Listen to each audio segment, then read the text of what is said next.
And so we're going to talk today about braided funding and leveraging resources among our core partners. Presenting with me this morning is Brittany Boston. And Brittany, would you like to introduce yourself?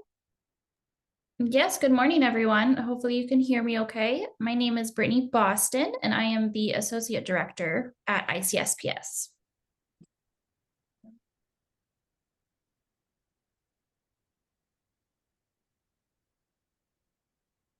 My two screen things not working real well for me today.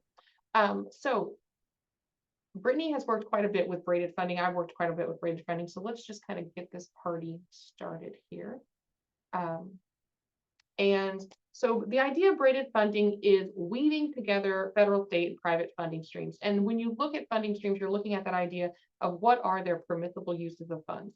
A little shameless plug, if you are not familiar with the grant writing workshops that are coming up, there are going to be three. One's April 30th, one's May 20th, one's May 21st, and they are in Central Illinois, Northern Illinois, and then in Chicago. And so if you haven't had a chance to attend those, I really think it's a great opportunity because we talk a lot about funding and braided funding.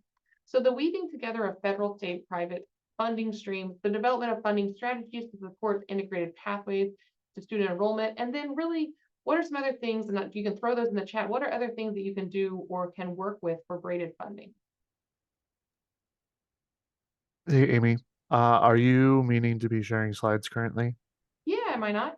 You are not. What am I sharing? It's just your normal webcam. Awesome.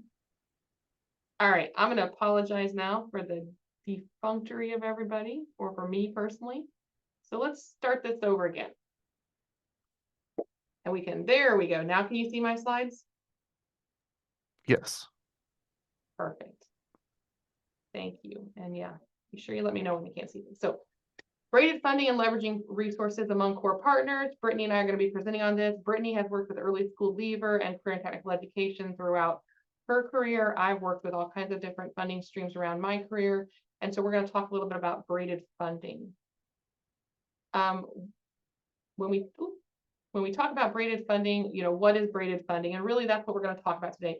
What it is, how to leverage it, what are those things you can do to enhance your program, to enhance your service to your students, your clients, and your customers by braiding funding and looking at permissible uses of funds and how you can support your students, clients, and customers in different ways. So braided funding refers to the weaving together of federal, state, and private funding streams. When you look at that idea of what the funding is designated for, whatever grant you're writing for, this is JTED. So when you're looking at JTED, you're looking at barrier reduction and how are they reducing barriers. But a lot of times, even with JTED, they want those clients, students, customers, whatever you want to call them, engage with a workforce program or engage with a training program or engage with a program where they are receiving some kind of upskilling or service. And so what can JTED do to pair with another program to give those students, clients, and customers some additional support? The development of fragile strategies to support integrated pathways is also really a place where you've heard braided funding a lot, or you might have.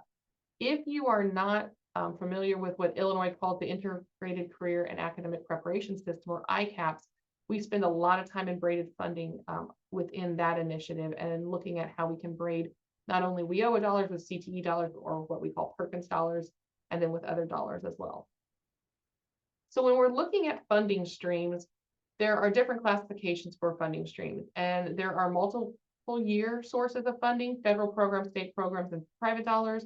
Some examples would be WIOA funds, so that would be federal.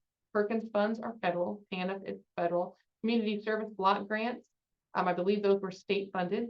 State financial aid is state funded, grant dollars, and then additional private dollars. Depending on where you are and what you're interested, there's a lot of great opportunities to look at where you can leverage funding among your partners. And so when you look at your local area and you look at who you're working with on the whole, what are some of those individuals who you could be working with? Maybe that's your food bank. Maybe that's, to help with food insecurity. Maybe it's somebody at the homeless shelter to help with service for housing.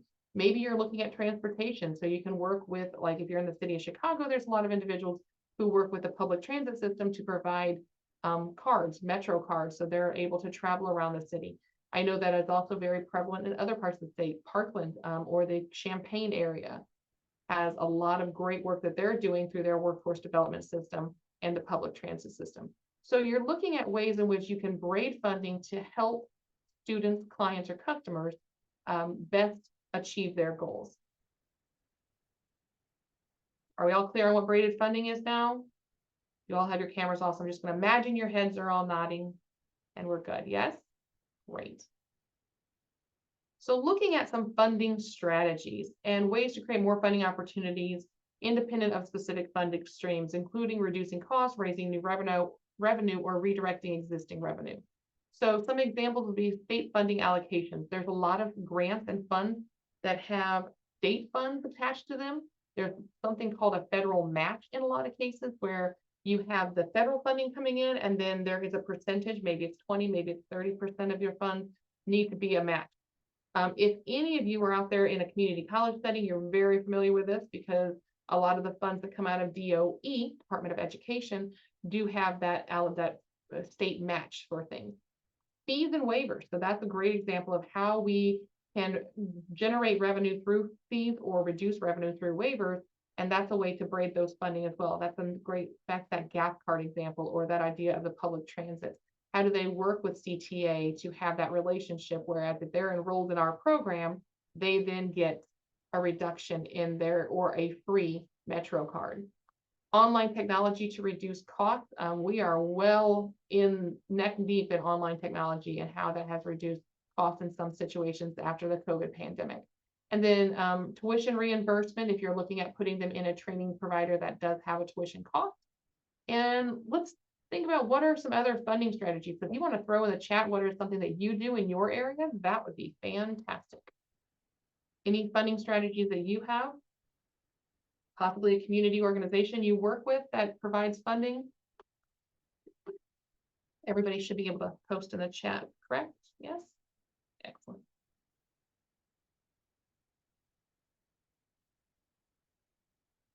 I'll give you a second to type and I'll keep going because I know I got us a little behind today. So funding streams, the idea of braided funding is really, do you like the knot that we've got there? Is really that idea of the funding stream, the funding strategy coming together, braiding into that idea of something that helps sustainability. And so the feds love this because they are putting out funding for a particular area often, and they're looking at ways in which they can help a particular population or fulfill a need. But if you have braided funding involved, that means that that particular population, that particular strategy will continue and be sustainable. And so you're looking at what are some of those things that can braid together.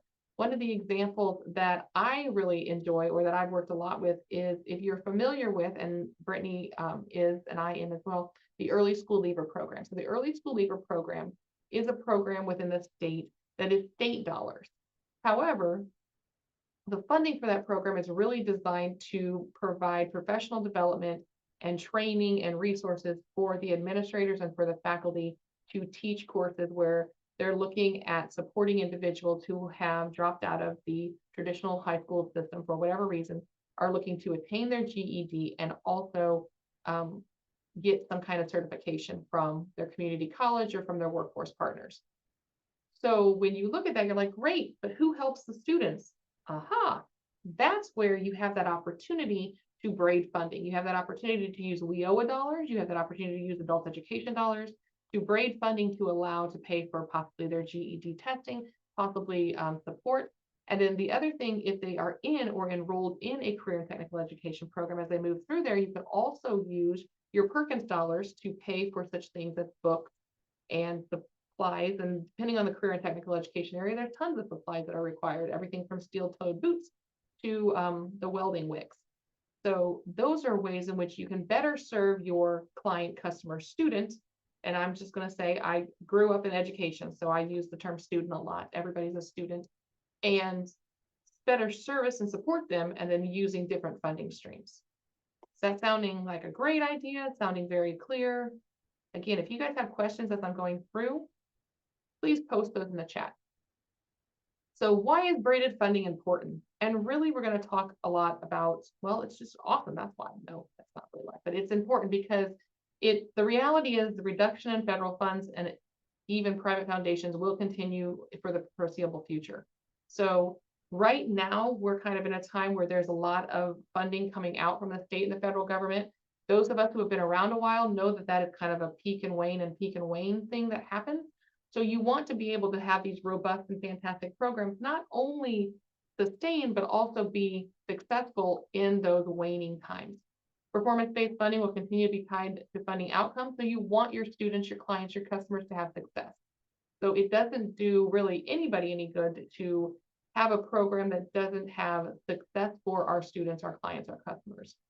And then educational costs, a lot of people are saying those need to come down. So the benefits is you build new partnerships. You're looking, kind of doing that community mapping within your area. You're saying, what are the things that my clients, my customers, my students need, and how can I help fulfill those? So that community mapping exercise is really very important when looking at what you want to do to enhance and improve your program. And then you look at what funding they're bringing to the table, and is there ways to raise that funding? Institutions transform institutional transformation and leadership support, really investing in priorities and improving competitiveness for grants. This will allow you to, again, back to that with those grant writing workshops I mentioned. But if you're involved with some braided funding, you can say our partners are, and I'm just going to throw this out there, our partners are Tammy, Jordan, and Shannon. And Tammy's bringing, you know, a lot of food insecurity and resources for food to the table. Jordan's bringing apprenticeships to the table, and Shannon's bringing transportation to the table. So as we get together to write this proposal, as we get together to talk about how we're going to best fit what we're doing to serve our students, it's one of those things that you look at the way in which all of these entities can come together. So that community mapping and really that partnership is really important because it does improve your competitiveness. And then I hate this last thing, but it has become very popular, doing more with less. I think that started somewhere in the early 2000s when it came to how we support our workforce development system and our educational system, and just something to think about. I want to pause for a second. We do have a question. How is there recognition by funding for those who have needs beyond the general public? I need a little bit more, Martha, on that question. If you want to unmute and kind of tell me what else you were thinking there. So how is there recognition by fundings like the funder? Well, yeah, Yeah. by the funder, because every time we're in a competitive grant, sometimes the feedback we're getting is our cost per student is more than other grant proposals. Well, yeah, we serve people with disabilities, and Okay. sometimes there are some additional costs. So, you know, it gets difficult for us because we know what it might cost us. But to get the funding sources to recognize that, particularly in a competitive situation, we're always bumped out because supposedly, you know, when they're comparing proposals, they're saying, oh, yours is too high. We'll go with the one, you know, that gives us a lower cost. So, you know, we're always challenged in terms of making that clear and somehow getting some recognition by the funding source for that. So I'm going to answer a little bit, and then I want Tammy and Shannon to chime in as well. My response would be sure that when you apply for whatever competitive grant you're talking about, that you spell out and are very detailed in what your situation is and who you are benefiting and who you are supporting and who you are planning to impact with your funds. Because then as somebody who's reviewing the grant, they're not going to be able to say, well, this is an apple and this is an apple and this apple costs more. But because really what you're describing, Martha, is you're actually serving clients, customers, and students with very unique needs. And so therefore, we want to be sure that the funder knows that. Tammy, Shannon, anything you want to add to that?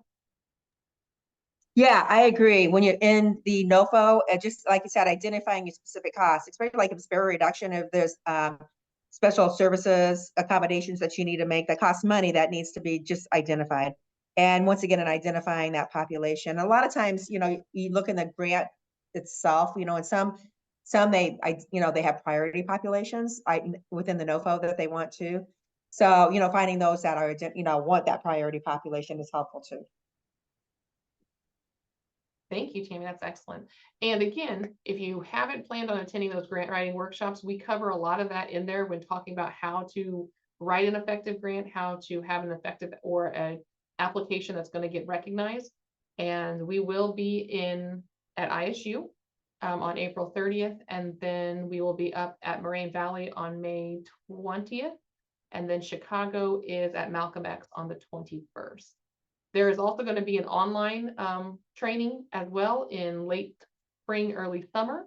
And we had planned to be in Southern Illinois on Monday, and we just didn't have quite the response. So I don't want Southern Illinois to feel like they weren't on our planning list. We just only had like 3 or 4 people sign up. And I'm having a good time here. There's a question about will the deck be shared? Jordan did address that. So yes, I'll PDF these slides, and Jordan, what I sent you last night is slightly different. So I'll PDF these slides and I will send those to Jordan, and he will share those out. And then with the recording, this will also be on the JTED website as well. Is that correct, Jordan? Perfect. So the idea of braided funding and looking at that braided funding approach. So you're going to create a vision. Like, what are you really wanting to accomplish? What is that problem you're wanting to solve? You develop a partnership. You do that community mapping. You do that landscape analysis, whatever you want to call it. You look at who's out there in the public and who can help us, or who is our partners. You map your assets. So again, back to that idea, like Shannon's going to be helping me with transportation because she's the transportation person. Anybody that I have experience in food insecurity, I'm going to work with Tammy on, because Tammy's got all those food resources. And you know what? Apprenticeships are fantastic. So maybe if we can get some students or some clients or some customers having an apprenticeship, that'd be fantastic. So I'm going to work with Jordan on those particular students. So really looking at that asset map. Identify funding priorities. This is so very important.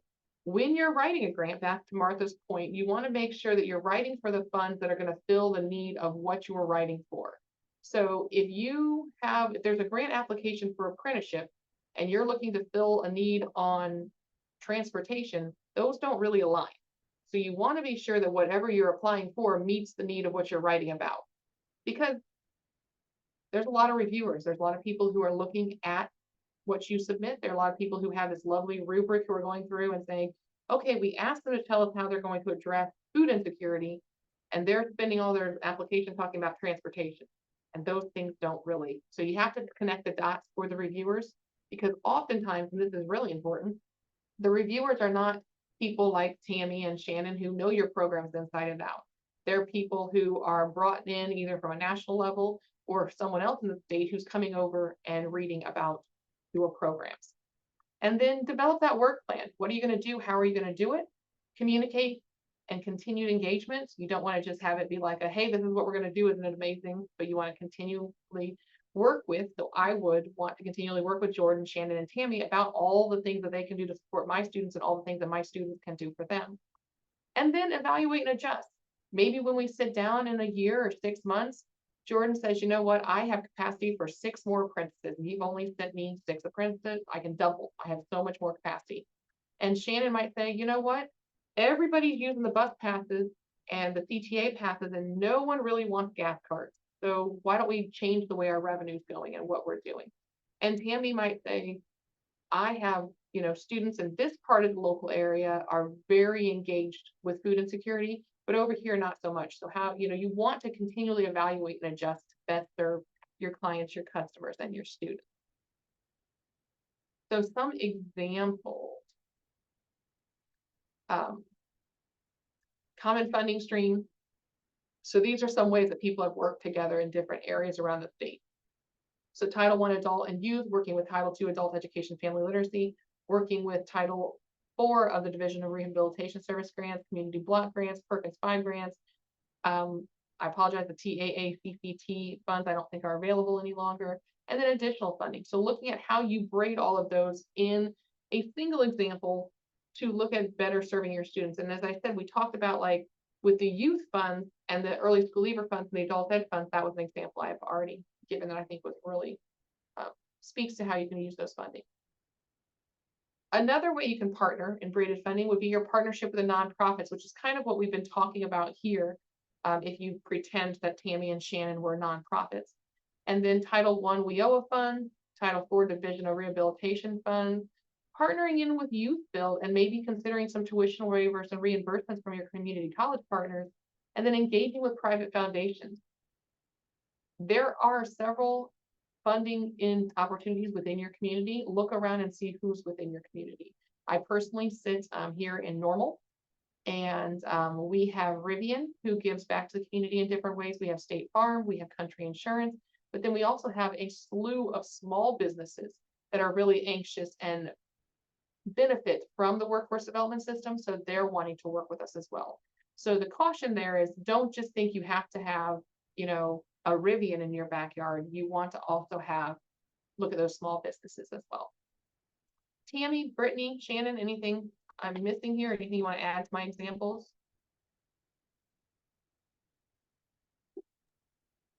No, I think you've covered quite a bit. Yeah, you know, a lot of times it's just a lot about research too, and going to like, you know, even the federal and state, like grants.gov sites and seeing what's available. That's a great point, Tammy. So we will send that out, Jordan. I'll send that to you. There is a DCEO has a fantastic grant writing site. So to Martha's point, like what are some of the tips we can have? You can look at, there's a DCEO site where it tells you what are tips for writing a grant, and then also looking at the federal opportunities. So there's a lot of federal funding that comes out. There's a lot of state funding that comes out, and again, there's peaks and valleys with that. So you want to be getting in and looking at sustainability, which is one of the key issues why braided funding is so important. There are in your local area integrated resource teams, and they are designed to align workforce partners and other providers around employment goals for individual job seekers that allow each provider to maintain their service plans while braiding and leveraging resources, funds, and services. And as I read that to you, you're like, oh my gosh, they're fantastic. We should still be engaged with them. And the answer is yes, because they're really going to help you with your braided funding. So if you're not familiar with your integrated resource team, I suggest you learn about them. They are really where the 4 core partners do come together at your local LWIA level, and they are a great opportunity to really have that cross collaboration and those opportunities within the state. Amy, Yeah. Speaking of WIOA, Martha asked, how do they access WIOA funding? That they currently just get OJT funding currently. And Tammy's going to get to answer that because she is our DCEO person. Or Shannon, Tammy or Shannon, how do they access WIOA funding?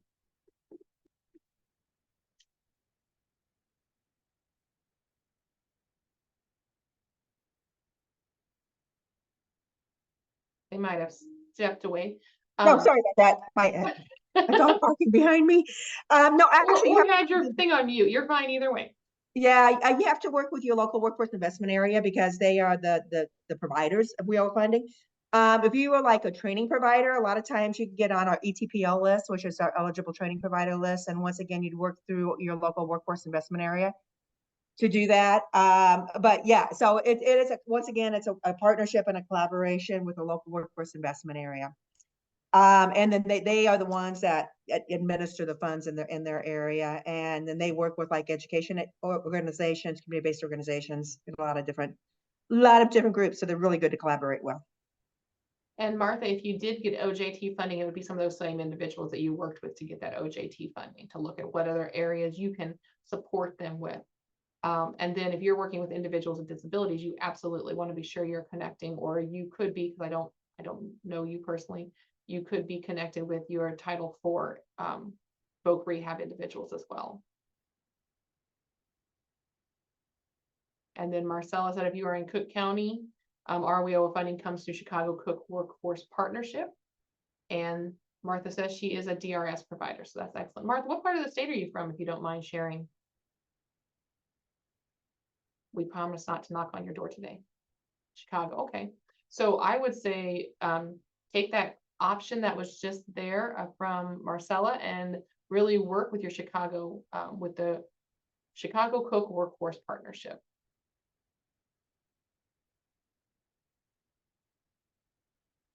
So I'm going to open it up with some questions in just a second, but I do want to say, like, when you're working with your integrated resource team, they do a great job of identifying multiple barriers to employment and then how they work to support them, back to that idea of that circle that I just showed you.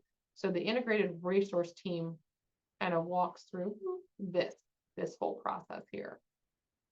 And if it's functioning well, you should be able to do that. And it should be intentional, it should be customer driven, it should be led by the initial partners. And what they are not is down there is they're not an interagency consisting of variable disability. Like, they're really focused on how do they best serve the community. Employment and job seekers is the main purpose of those. It is not necessarily that resource mapping, so that's something that you would want to be sure your local OEA is doing. And this is just a little example of those IRTs: career exploration, active resource coordination, and resource planning positioning. So let's get into some questions. So how many of you already are braiding funding? You kind of raised your hands that you were aware of it, but let me pull up my participants here. And if anybody is, I see Martha with her hand up, can you give an example of how you're using braided funding?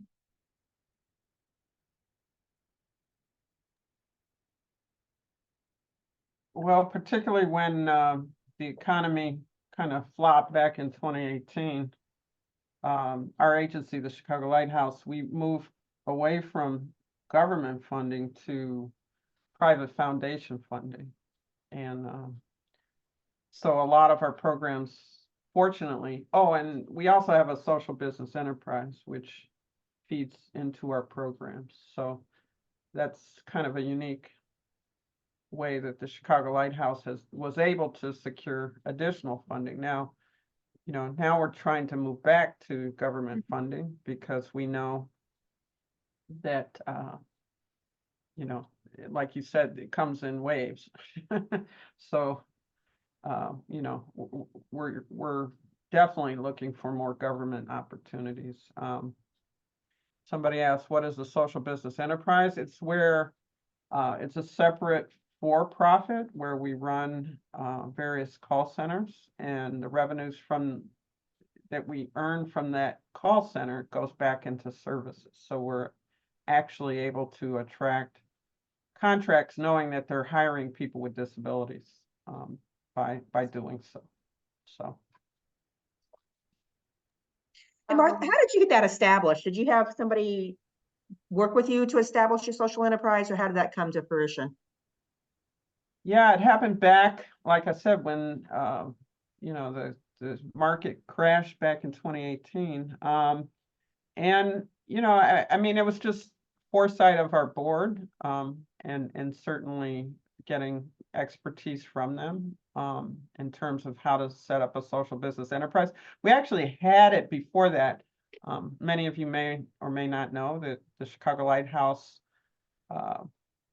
assembles clocks, and we do that for every government building. So that actually was our first social business enterprise through the National Industries for the Blind. So yeah, we've been around for 117 years. So we've had a lot of experience with trying to boost the employment of people with disabilities. So using as many creative ways as we can. And like I said, we're looking for the WIOA funding now. So thank you. And I would say, Martha, there's a lot of, again, right now we're in a time that there is quite a bit of funding being pushed out, both from the federal government and through the state. So be looking for opportunities. WIOA does definitely have a focus on individuals with disabilities. JTED has lining for individuals with disabilities. There's also, I was at a meeting the other day about some funding from DRS. So I'd be looking at in addition to the resources that we'll share about DCEO, I'd be looking at DRS as well, because they have quite a bit coming out. Yeah, DRS has been our main provider for our employment program. So yes, perfect. Thank you. Great. Anyone else want to share an example of braided funding that they use or have implemented?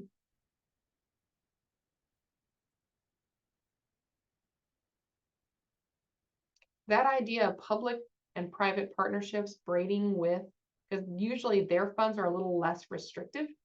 Braiding with the federal funds is a really great example, because you have that idea of a public foundation or a private foundation saying, I want to help, your clients, customers, and students do this.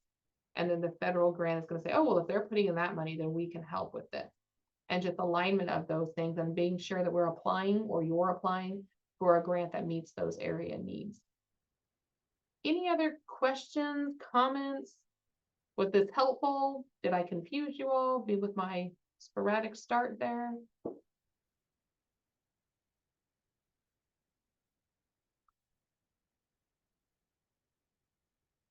gonna stop sharing. Yeah, and as a reminder, it was covered in chat, but I will be, once Amy gets me these slides, I'll send them out to you along, and then this YouTube video will be posted as well, along with, I can include that link for the grant writing workshops, Amy. And Yes. then there's the third resource, which you are also going to share with me as Yes, well, that I is believe. it's a DCEO website that talks about writing effective grant proposals and also funding opportunities that are coming. So we'll share that as well. Cool. We have a few more minutes. Anybody have any questions? My email was on this slide deck, but I'll also throw that in the chat. Brittany, is there anything that I forgot that we said we were going to talk about? No, I don't think so. I think we covered everything, and Tammy and Shannon both added some valuable information as well. So if you haven't been or not aware, there's a lovely summit next week. And Brittany is literally up to her eyeballs in getting things ready for the WIOA summit. So if you're interested and you're like, oh my gosh, I really want to go to that, we are at capacity, but there is still, if you want to register to attend virtually, that is still an option. The WIOA summit is in Collinsville, Illinois, at the Gateway Center, and it will be next Wednesday and Thursday. And so, Amy, can you post in the chat the registration for the virtual, if they want to attend virtually? yes, I can. Hang on.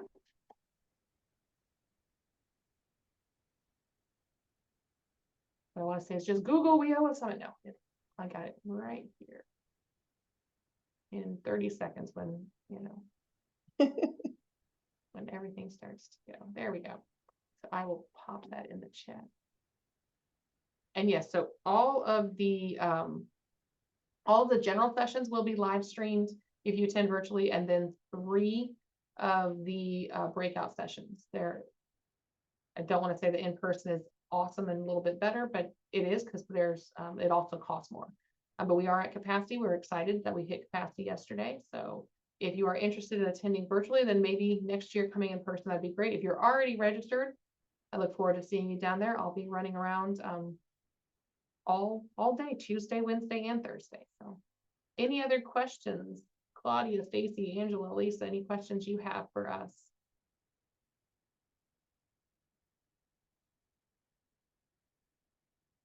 All right, with that, I'll give you some time back to your day. Jordan, thank you for bringing us in, and I will share these slides with Jordan later today, and then he will be able to get those out to you. Yep. All right. Thank you, everyone, and have a good rest of your day.